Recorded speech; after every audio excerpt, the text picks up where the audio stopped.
Hello again. So how is it being back in class after the holidays? Hope you all had a good holiday season. You know, one of my favorite Christmas tunes is the Little Drummer Boy, you know the song.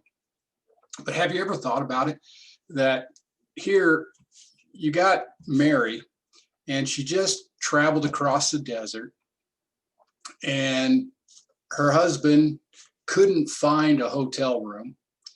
So he just gets them in a manger, which I think he was just being frugal. I think he just didn't tell her the truth. He was just trying to save a buck. And so here she is, this new mother, just had a baby. She's tired. She finally gets baby Jesus to sleep. And then this boy shows up and he says, "What you need is a drum solo." Nah, probably not. So in this class, and you've watched some videos today where we've talked about a lot of technical tools, future value, rule of 72, and much of the textbook is going to be information about money and money management and so on. However, I think the even more important part of this class is the psychological aspect, the mindset. You need to understand the tools and money and interest and all of those things in order to achieve your financial goals and be a millionaire. But more importantly, it's how you think about money and how you act. So periodically through the class, I'm going to spend some time focusing on behavior. Let me go through a discussion with you now. I need to switch screens here.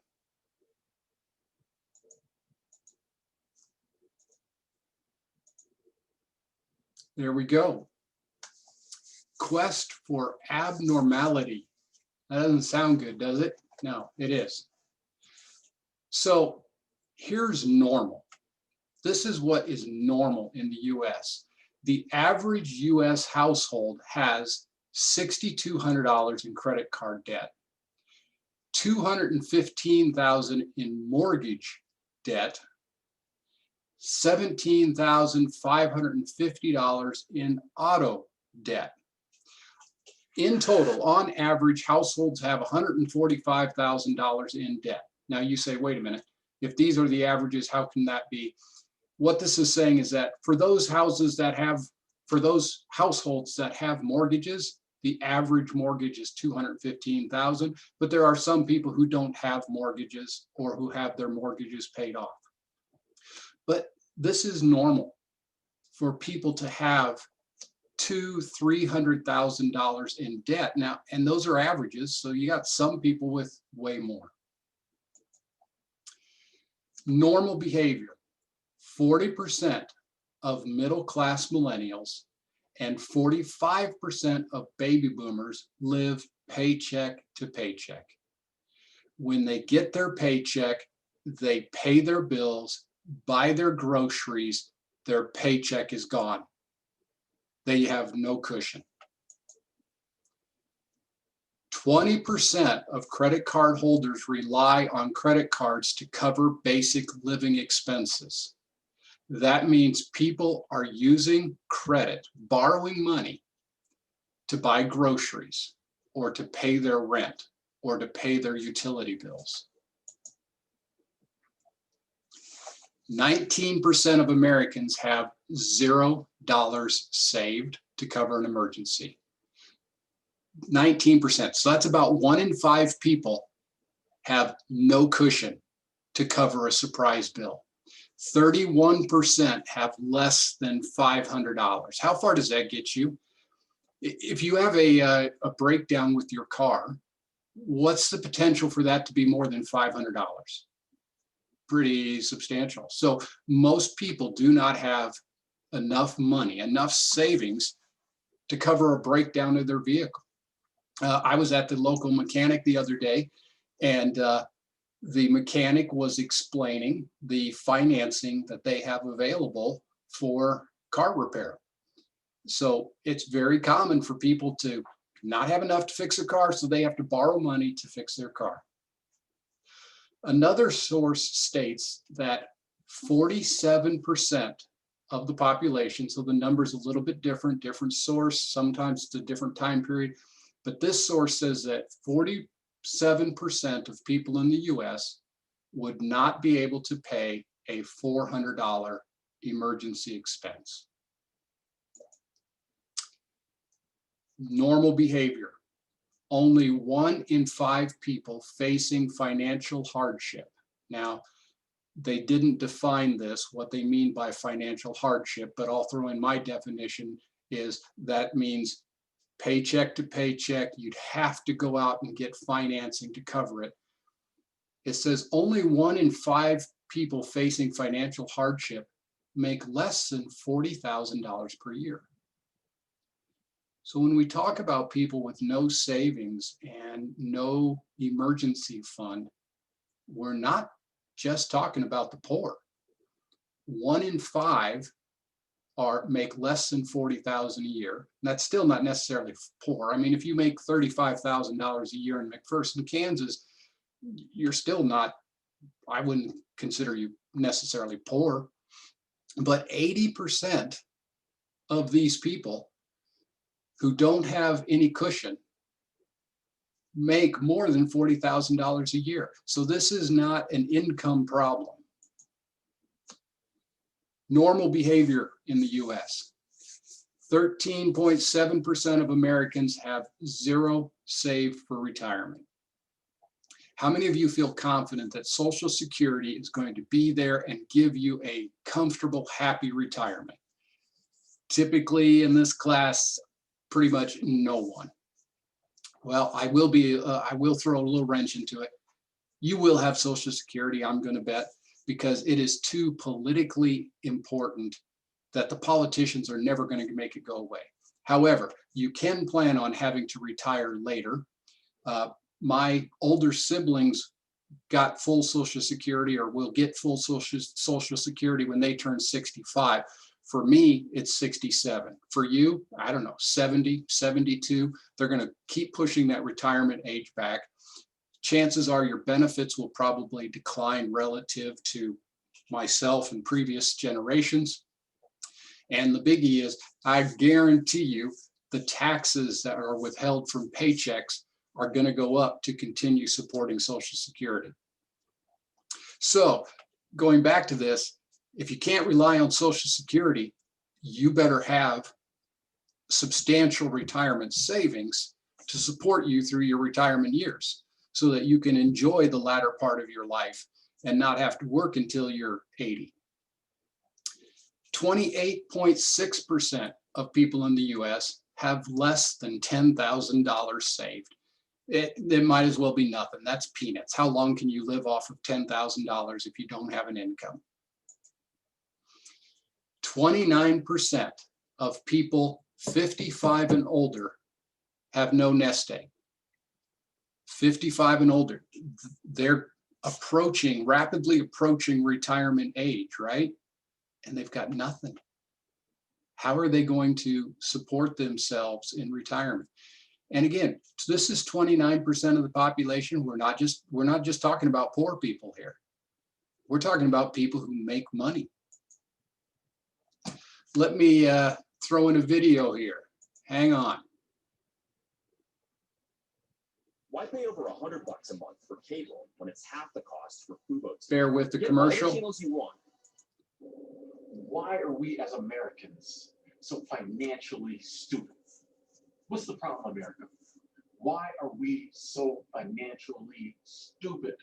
I was doing some research today and I came across some stats that just pissed me off. Like I was done. I couldn't believe it. Why we as America, the richest country in the world, so financially stupid. Stat I came across, and this is an old study, so it's probably even worse now. The stat I came across was the fact that 69% of Americans have less than $1,000 in the bank. 69% of Americans, richest country in the world, the median household income is like $56,000.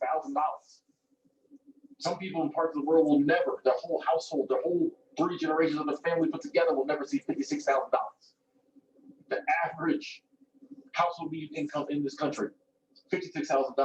And there's tons of people who make way more money than that. 69% of us don't have $1,000 in the bank. Do you know how many people that is? The population of America is somewhere around 320 million, 330 million, somewhere in there. Goes up and down. 69%, that's like 225 million people. 225 million Americans ain't got $1,000 in the bank. What are we doing? What are we doing with our money? What is going on here? Now, I understand some people are broke, some people are struggling. We all have ups and downs. I've been low, I've been broke, eating ramen noodles and microwave pizzas. I've been there. I'll probably be there again. You know, but there's a ton of people. I'm not talking about them. I'm not talking about them. You know, if the stat had said 10% of Americans less than $1,000 in the bank, I get it, because that's the people struggling. You know, unfortunately, there's always going to be poor people, always people struggling. But it says 69%. That ain't just people struggling. That's people making good money and just being financially stupid. Like, what are we doing? And then the article went on to say that 34% of Americans, and I ain't gonna do the math on this one, but it's once again, it's millions of people. 34% of Americans have no savings at all. None. 34% of Americans, probably 100-some million, have no savings at all. Zero, zilch, nothing, no savings account. Once again, I could get it if it said 10%. There's people at the bottom, people struggling. But no, 34% of Americans, that includes a lot of people who make good money and just ain't saving it. Like, what are we doing, America? We got to do better. Like, this is insane. How do we not have any savings at all? And then a large portion of us who do have some savings is less than $1,000. Like, what are we doing with our money? Actually, I know what we're doing with money. You know what we're doing with our money? You know what we're doing, but I'm telling you. We are making stupid financial decisions like buying big houses we don't need, expensive cars we don't need, clothes, jewelry, all this other stuff, electronics. We're living outside of our means. We are living outside of our means, and we're spending all of our money on stuff we do not need. That's what we're doing. We're spending all of our money, and then we're getting in credit card debt, we're getting in student loan debt. This is what we're doing. We're buying too much crap. That's what we're doing. We're being loyal little consumers like the television tells us to be, and that's why we ain't got no money. That's why we ain't got no money.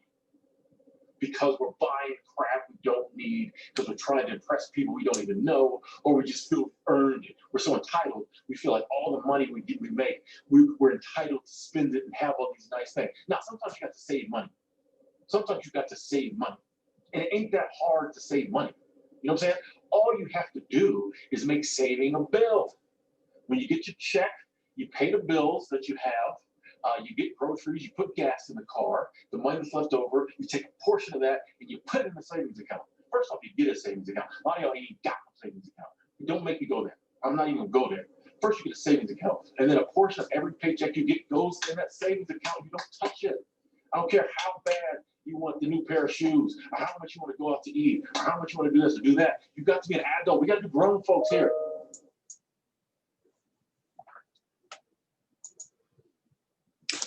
All right. Let me get back to. Richest country in the world. Hold on. We're going around the loop. Let me get back to the slides that I had.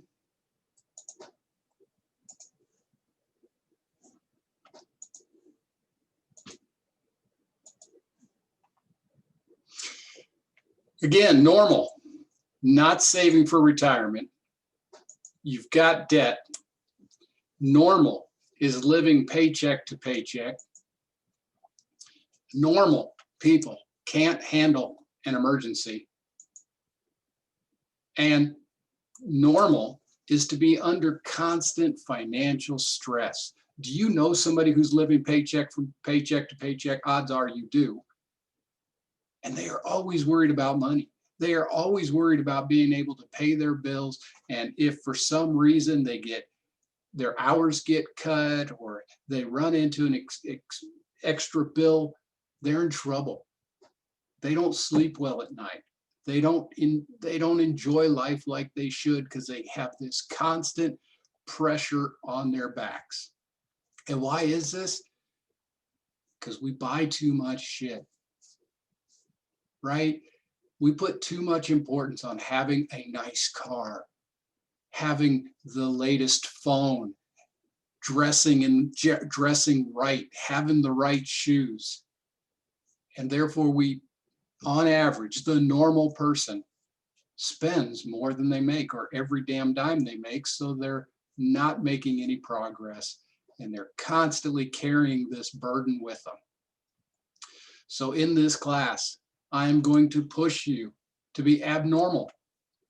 Yeah, I know that sounds a little funny, right? But I want you to be abnormal.